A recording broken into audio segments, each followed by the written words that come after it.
Stevie, did you break your own sprint record? That we run down the touchline when Scotland scored? I got that far and I thought, what are you doing? Get back in the technical area. Too old for that. Listen, it was obviously a good time to score a goal, so nice to celebrate a little bit with the fans. How special was a tough night for us. Yeah, I was just going to say, how special a feeling was that to do that in that way tonight in front of a really noisy Hampton? I think the way the game ended is good for everybody. It's good for the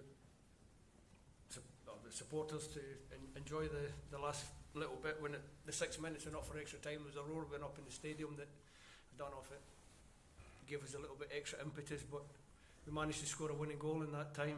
And then at the end of the game, you're looking at I think our players wanted to thank the fans for being back, for being in the stadium, for creating that atmosphere, and it's reciprocal. The supporters then can congratulate this group of players that I keep telling you show every time they go to the pitch how well they want to do for their country. How was the game? How was the performance? How did that pan out compared with what you how you expected it to go? Not a typical, certainly in my time, I know there was a 3-2 here against them when Alex was in charge, which got us into the Nations League, playoff finals. My games in charge against Israel have always been quite tight affairs, not an open game, but the fact that we conceded an early goal, soft early goal, you can't give a free kick away in and around the box because Zahavi can do what he does, he's top quality. So it was changed the dynamic of the whole game really. It meant that we had to get after them. They could play the game that they wanted to play, which is a counter-attack game, which is why they managed to score 5 against Austria.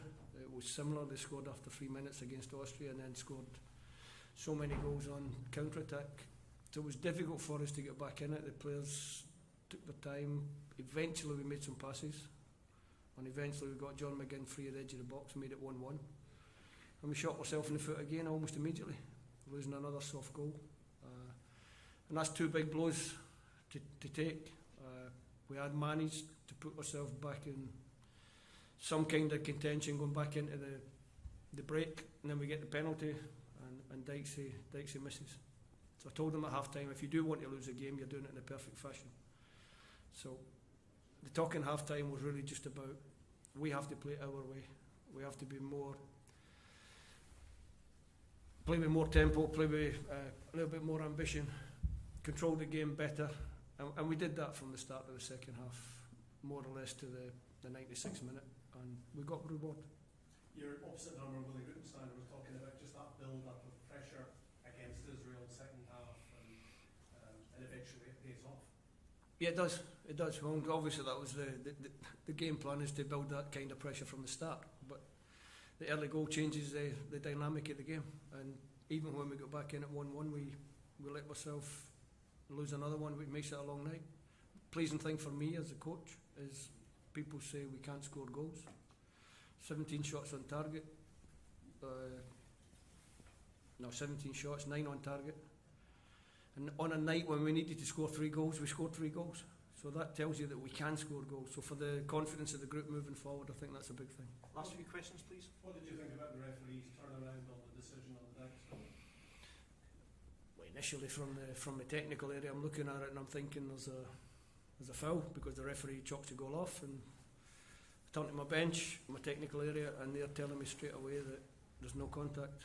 So I'm praying that the referee goes to look at it in the monitor, because I had a feeling when he went to the monitor that we would get the goal. First of all, congratulations for your win. Thank you. And Israel took the lead twice in this game. What do you think at that moment when you saw that something goes wrong with your team, and what happened later? Like I said previously, I think the early goal, the quality of Zahavi to score with a free kick of that quality from the edge of the box changes the dynamic of the game. Normally it's a game where both teams are quite cagey. Israel have obviously fantastic attacking players, and they're very dangerous on counter-attack. So when they're 1-0 early in the game, it gives them a chance to play the way they want to play. And first half, we didn't play the way that we wanted to play. Second half, we started the second half better. We got on the front foot, and our energy levels in the second half, I think, were a little bit higher than Israel's, and eventually that got us the 3 points. Thank you. Last question. Steve, how instrumental was Billy in that increase in tempo and the better control in the second half? I think all the players from back to front. We got on the ball more in midfield, but when you do that and you've got Billy, John McGinn and Callum can all play with the ball, and we started to do that, but we also played a little bit higher up the pitch. The team was in a better shape. We controlled better their threats, which gives you a chance to build momentum in the game. So yeah, Billy did well, but they all did well in the second half, and they all didn't do quite so well in the first half. But listen, and I've said it out there, and I've said it to the players as well, it's only 3 points. It's a great night, it's exciting. We're all happy that we're still in control of the playoff position ourselves, but we now have to go to the Faroes and make sure that we cement this result with another win. So that's our focus.